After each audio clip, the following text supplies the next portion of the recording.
The Apprentice is the classic glass cannon hero. Most of what he does is unload damage, but he's also very fragile and liable to draw attention. It wasn't hard to keep that feeling, so instead, we leaned into it with the Dawn of Heroes version.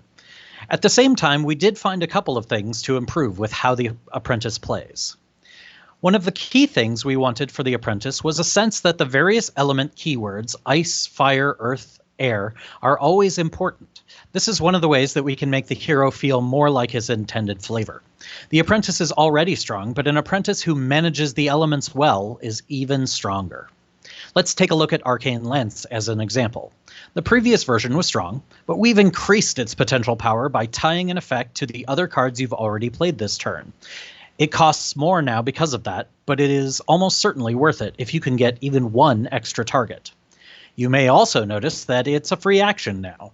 Remember when I said we were leaning into the glass cannon? Now almost all of the Apprentice's cards are free actions, unless they're interrupts. If you need to do a ton of damage all at once, you can. But don't forget that you only have 5 vitality, and the Apprentice is not good at running away when you jump to the top of the threat meter. Another new keyword on the Arcane Lance card is Drain. Let's take a look at those mechanics. So Drain now says, when you play a card with the Drain keyword, you must first discard one card of your choice from one of your action spaces. You then play the card with the Drain keyword into the freed up action space. This Drain mechanic is designed to do a couple of things. First of all, it helps with the action slowdown that can happen with keeping ongoing cards in play. Now that those cards are one of the few consistent ways for the Apprentice to gain EP, it becomes even more critical to cycle them in and out of the action spaces. Secondly, if you want to hold on to those ongoing cards for a bit longer, the Drain mechanic lets you play more of your hand even when some of your action spaces are occupied.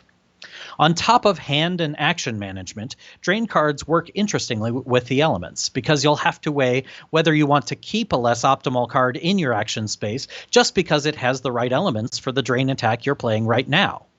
In that way, Drain both makes the Apprentice more accessible for new players, but also more versatile for experienced players. I'm Eric Simon, lead developer of Myth: Dawn of Heroes.